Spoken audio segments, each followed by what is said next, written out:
For most of your life, the answer to a struggling cutting came in a bag. A little jar of rooting powder for $12. A sack of special mix. A misting kit you used twice and left out in the shed to gather dust. But think back to the gardeners you grew up around. The ones who filled a whole yard with roses and figs and lilacs, back when money was tight and there wasn't a garden center on every corner. They did all of it with a sharp knife, a jar of rainwater off the roof, and a few plain things already sitting in the kitchen. And here's the promise I want to make you right up front. Almost any branch you can reach can be made to grow roots. That part is true. The catch is that nobody selling you anything has much reason to tell you how simple it really is. So tonight, we're going to walk through 15 of those things, one at a time. The small, honest, nearly free steps that turn a bare twig into a living plant with roots of its own. Some of them you've heard of and been told wrong about. A couple of them you've almost certainly never been told at all. And by the time we're done, you may never look at that garden center shelf quite the same way again. Now, if you've ever done everything you thought was right, a clean cut, fresh water, a bright window, and still stood there watching a cutting go soft and brown at the bottom, I want you to hear this plainly. That was almost never your fault. Most of the propagation advice out there quietly skips the handful of small details that actually decide whether roots form. And it isn't some grand conspiracy. The truth is simpler, and honestly a little sadder, than that. You cannot patent a willow tree. You cannot bottle the words cut below the node. Nobody reorders a spoonful of honey every spring. The steps that cost nothing simply never had a salesman behind them. So somewhere over the years, they slipped out of the story we all got told. What's left in the story is mostly the stuff with a price tag on it. Nobody buried this knowledge in a vault, mind you. The market just never had a reason to keep reminding you of things it couldn't put in a box and ring up at the register. So let's put the free part back, one piece at a time. And let's start with the single most important cut you'll ever make. The first thing is where you cut. And it has almost nothing to do with that fancy 45-degree angle everyone loves to talk about. Now, an angled cut isn't wrong. It sheds water, and it helps you remember which end is up. But it is not the secret, and chasing the perfect angle while missing this next part is exactly how good gardeners lose cuttings. Run your finger slowly along any stem, and you'll feel little bumps, or raised bands, at the spots where leaves come out. Those are called nodes, and here is what matters. A node is where a plant keeps its most capable cells. The ones that can still turn into anything at all, a leaf, a shoot, or a root. Cut too far away from one, out in the bare middle of the stem, and you've handed the cutting the one stretch of wood that is least able to root. So make your cut just below a node, about a 1/4 inch under it, and leave 2 or 3 more nodes above that. Strip the leaves off the bottom node, because any leaf left sitting down in the water will rot and foul the whole jar within days. And use something truly sharp and truly clean. A razor blade, a box cutter, or a pair of shears wiped down with rubbing alcohol. A crushed, ragged cut from dull kitchen scissors closes off the very channels the cutting drinks through, and it hands rot a doorway. The old propagation manuals. Hartman and Kester, the thick book that nursery growers have leaned on for generations. Put the node first for a reason.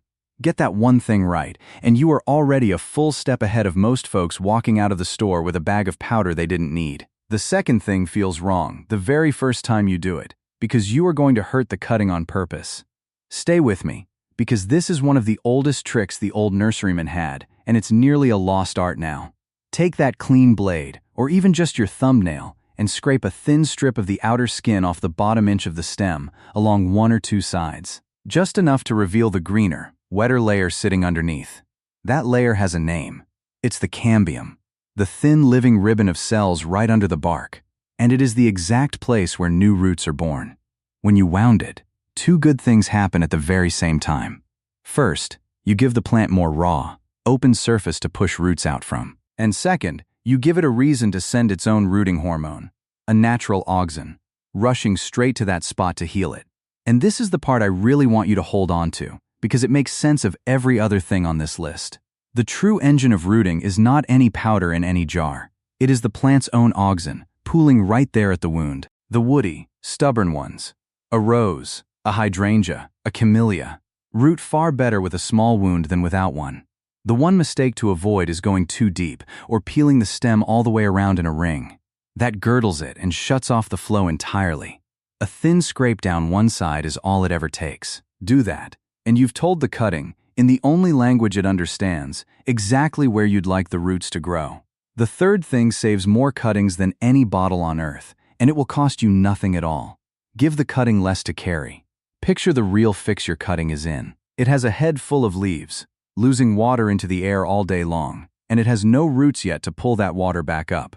Left with a full crown of leaves, it simply runs itself dry and wilts, no matter how perfect the water below is. So take off the lower leaves. And if the leaves you keep are large, a fig leaf, a hydrangea leaf, an avocado leaf, cut each one in half straight across the middle. Yes, you give up a little bit of light gathering by doing that, but you cut the water loss far, far more, and that trade almost always lands in favor of new roots.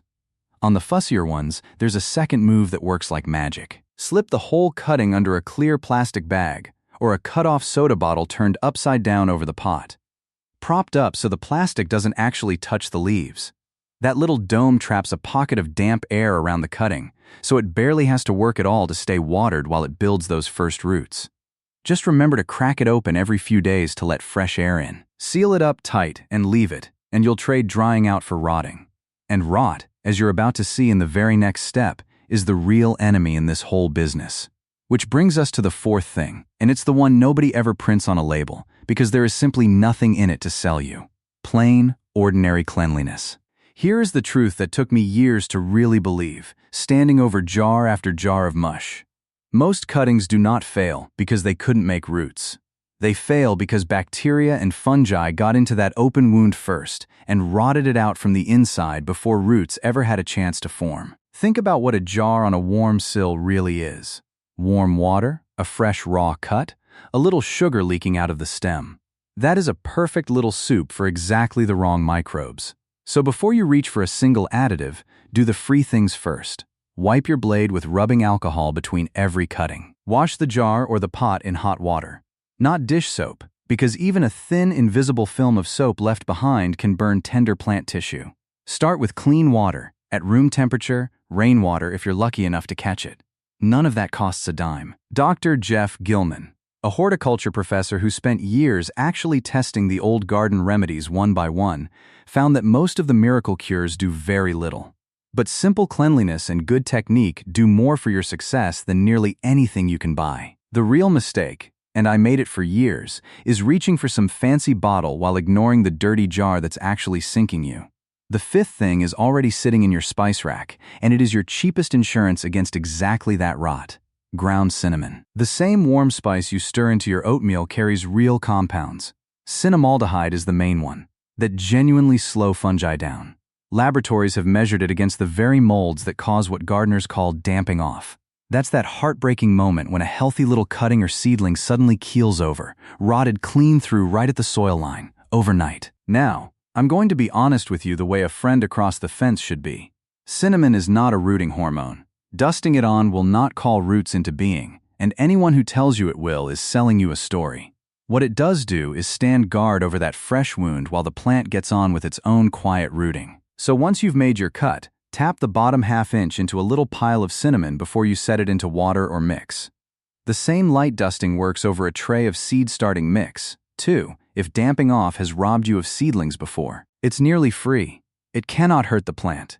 And it buys your cutting precious time during those first vulnerable days when it is most likely to rot out from under you.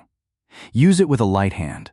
A thin dusting on the surface, not a thick paste worked down into the mix.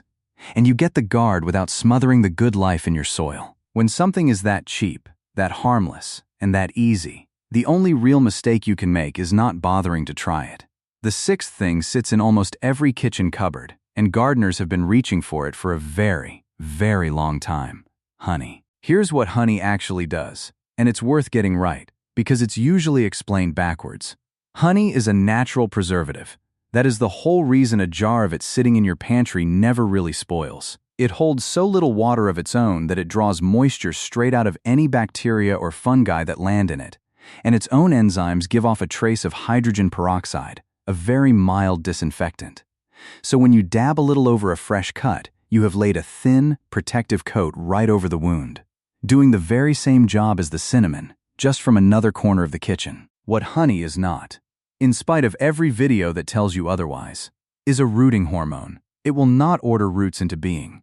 But by keeping that wound clean while the cutting's own auxin gets down to work, it genuinely can nudge your odds upward. When researchers have put honey to the test against a store-bought rooting product, the results came back mixed and honest. Honey helped on some plants, did little on others, and it was never quite the miracle the internet promised. There's one key so you don't undo the whole thing. Never plunge a cutting straight into thick, raw honey. Being a preservative, it can pull water right back out of your stem. Stir a spoonful into a little warm water first, and dip into that instead. Raw, local honey, with its enzymes still alive, does this best of all. The seventh thing has been used since the days of ancient Rome, and it grows for free along nearly every creek, ditch, and riverbank in the country. The humble willow. Snap off a willow branch, and you are holding one of the very few kitchen and garden remedies with real, honest chemistry behind it. Willow carries two useful things at once. The first is a natural auxin, indolebutyric acid, which is the very same rooting compound the laboratories bottle up and sell right back to you as powder. The second is salicylic acid, that close cousin of aspirin, which helps a cutting shrug off infection while it works. There's an old saying that a willow is a stick already trying to root, and it's nearly true. Jam a fresh willow whip in damp ground upside down and it'll often root anyway, so we borrow that power. To make willow water, gather young, green, bendy willow twigs. The fresh spring growth is the richest. Snip them into short pieces, cover them with boiling water like you're brewing a strong tea, and let it steep overnight until it turns the color of amber. Strain it off, and stand your cuttings in that water for the first day or two. Now, the honest measure of it, the way this channel always gives it to you. Willow water does its best work on the easy to middling cuttings, the ones already half inclined to root. It is not going to force a stubborn apple branch, but it is free, it is real, and you truly cannot overdo it, which is a good deal more than that $12 jar can honestly claim. The only real mistake is expecting the creek to do the work that the node and the wound should already be doing for you. The eighth thing you may already be growing on a windowsill right now. Aloe vera.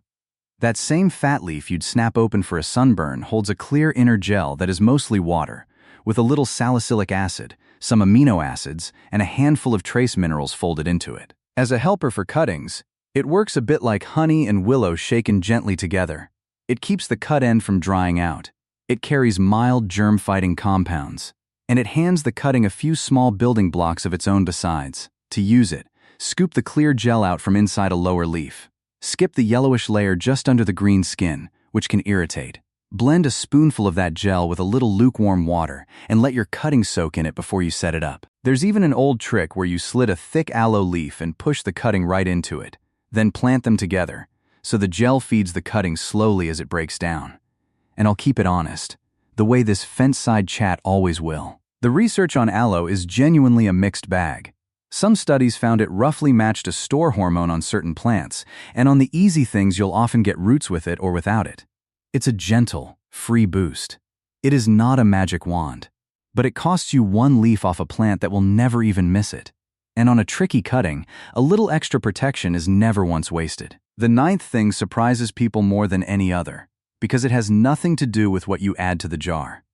It's warmth. A cutting roots with its metabolism, and metabolism, like an old wood stove, runs on heat. Keep the bottom of that cutting somewhere between about 70 and 75 degrees Fahrenheit, and every single step of rooting speeds up. The cells divide quicker, the hormones travel faster, the callus and the roots come sooner. Let it sit somewhere cold, and the cutting doesn't die, exactly. It just stalls. It sits there for weeks, waiting on a spring that never quite arrives. The old-timers had a fine saying for this. Warm feet, cool head. You want the roots down below kept warm, and the top of the plant kept cool and calm. And you do not need to buy a gadget for it. The top of the refrigerator, where the motor gives off a steady, gentle warmth all day and night, is honestly one of the finest rooting spots in the whole house. Our mothers and grandmothers knew that one well. A small seedling heat mat under the tray works too, for just a few dollars. The mistake, and it's an easy one to make, is that sunny winter windowsill that feels warm and pleasant at noon and then turns to ice against the glass by nightfall. That hot then cold whipsaw, night after night, can set a cutting back for weeks on end. Steady and mildly warm beats, hot then cold every single time. The 10th thing is light, and it comes with a cruel little trap worth knowing about. A cutting does need some light to make the energy it roots with.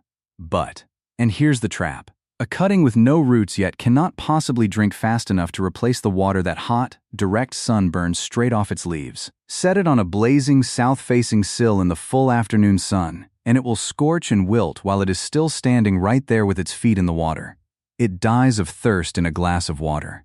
What a cutting truly wants is bright light, but indirect light. An east-facing window with soft morning sun. A spot set back a few feet from a bright window, out of the direct beam. Just enough light to keep that little inner engine ticking over, and not one bit more that would dry the cutting out from the top down. Keep it clear of cold drafts, and well away from any heat vent blowing warm air across the leaves. Both of those steal moisture faster than a rootless cutting can ever spare it. The tougher, thicker-leaved cuttings, geraniums, coleus, most succulents, will forgive a little more light. The soft, thin-leaved ones, begonias, ferns, most anything freshly leafed out, want that gentler, shadier corner. When in doubt, err toward too little sun rather than too much, because a cutting can wait in soft light, but it cannot come back once it's cooked. Get the light gentle and steady, and you have finally matched the top of the cutting to the warmth you already gave its feet. Two invisible forces, light and heat, working together instead of against each other. The 11th thing is the one that almost everyone gets wrong with a simple glass of water, and it is completely invisible. Oxygen. We tend to picture roots needing only water, but roots breathe. They need oxygen right there at their growing tips, just as much as they need the water itself. And water left standing, still in a warm jar, slowly loses the air that's dissolved in it, goes stale and flat, and begins to quietly suffocate the very root tips that are trying so hard to form. That cloudy, slightly sour-smelling jar of water on the windowsill? That is the problem, sitting there in plain sight. And the fix for it is almost embarrassingly easy. Change the water out every 3 or 4 days for fresh. And each time you do, rinse the jar with plain hot water only. Never soap. A small lump of aquarium charcoal dropped into the jar helps keep it clearer between changes. And if you really want to give the hard-to-root ones a genuine edge, a little aquarium air pump with an air stone, bubbling away quietly at the bottom of the jar, keeps the water full of oxygen around the clock. That one simple thing can wake up cuttings that only ever sat and sulked and rotted before. It turns a plain glass of water into something close to a proper propagation tank. Fresh, moving water roots faster than still, stale water. Very nearly every time. Now, everything we have walked through so far. The node and the wound, the honey and the cinnamon and the willow, the warm feet and the fresh, moving water. I've gathered it all onto a single page you can tape right inside the shed door or stick to the front of the refrigerator. Every step in its right order. A short, plain list of what actually matters and what truly doesn't. And an honest note on how long each different kind of cutting really takes to root, so you're not left wondering if you've killed it or if it's just taking its own sweet time. Point your phone camera at the little code on the screen, and that page is yours to keep. There's no charge for it, and nothing to sign up for. Then stay right here with me, because the next few things are the ones for the stubborn branches. The ones that have beaten you before and left you wondering if some plants just can't be done. There's a very good reason they wouldn't root in a glass of water, no matter what you dropped into it. And once you understand that reason, a whole other half of the garden opens up to you. The 12th thing is the real secret behind those stubborn ones. Sometimes the water itself is the whole problem. Here's what most folks are simply never told. The roots a cutting grows down in a glass of water are not the same roots it needs to live in soil. They come in softer, whiter, more brittle, and they often struggle badly and sulk for weeks when you finally try to pot them up. And worse than that, a great many woody plants, a lot of the fruit trees, the magnolias, the evergreens, the junipers, will simply rot before they will ever root sitting in a jar of water. What those cuttings are actually asking for is air and moisture at the very same time.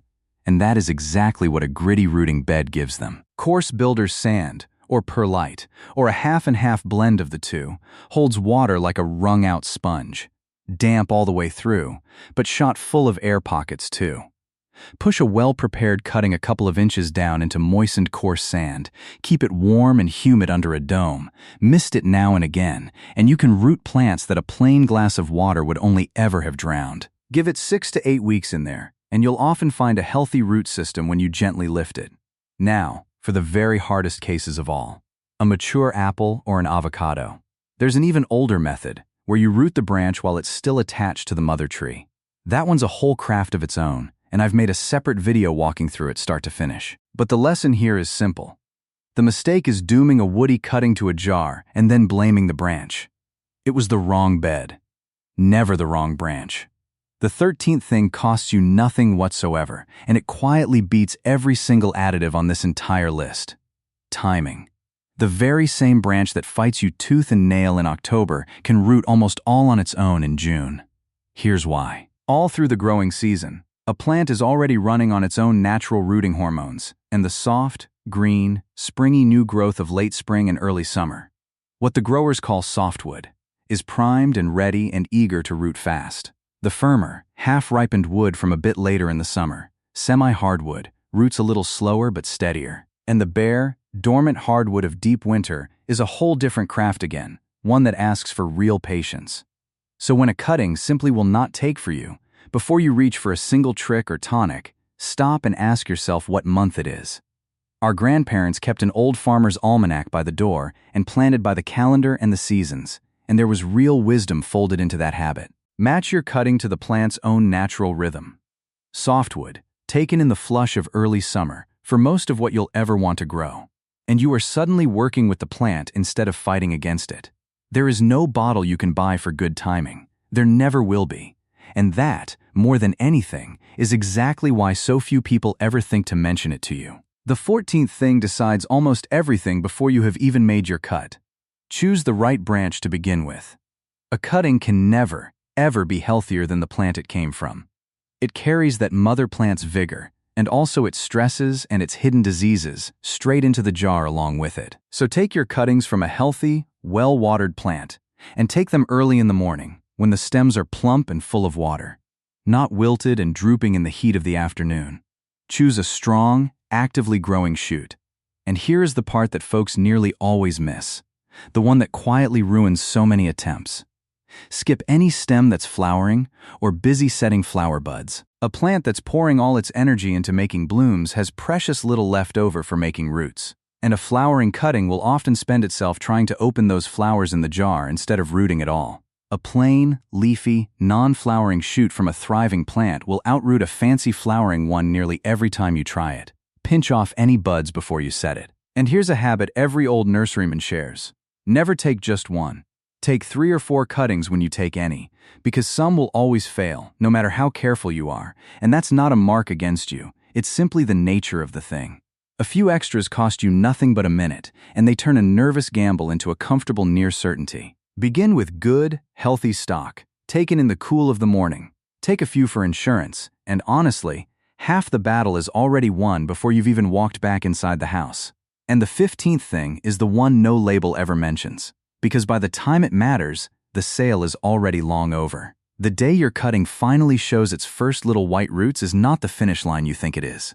It's a birth. Those first roots are tender, fragile things, grown up in the easy, sheltered life of water or a soft mix. And if you yank that cutting straight out into hard garden ground and full sun, the shock alone can undo every bit of the patient work you just did. So go slow with it now, right at the end. Pot it up first into a small container of good, living soil, real soil, alive with compost. Keep it shaded and gently watered for a couple of weeks, while those young roots toughen up and slowly learn to pull from soil instead of from water. Only then, once it's holding its own, do you move it out to its permanent place in the garden. Be patient with that first year, too. Most cuttings spend their first season simply settling in and building roots below the ground where you can't see the work happening. And when you finally do plant it out, remember what all 15 of these steps were really building toward. You didn't just grow yourself a free plant. You grew a set of living roots. And roots, in the end, have to live somewhere. I find myself thinking about the gardeners who first taught me all of this. The ones who never bought a jar of anything in their lives, who would root a whole hedge from one neighbor's clipping over the back fence and think absolutely nothing of it. They understood something the seed catalogs and the garden centers slowly talked the rest of us out of remembering. A rooted cutting is only ever a promise. What actually keeps that promise is the ground you set it down into. Soil that is alive, full of the fungi and the earthworms and the small quiet lives that feed a plant far better than any of us ever could from a bag. Dr. Elaine Ingham has spent an entire career showing just how much of a plant's real health is the hidden work of that living soil beneath it. Feed that soil, and these 15 little cuttings quietly grow into a garden that begins, at last, to feed itself. So take up the sharp knife and the jar of rainwater. Take the honey and the willow twig and the cool morning branch. You were never really missing a product on a shelf. You were only ever missing the handful of quiet, honest, unpatentable little steps that nobody ever had a good reason to sell you. And if that is the kind of gardening you come from, or the kind you would still like to grow into at any age, then you already belong right here with us. Subscribe, and let's keep growing the old, honest way. Together, one rooted branch at a time.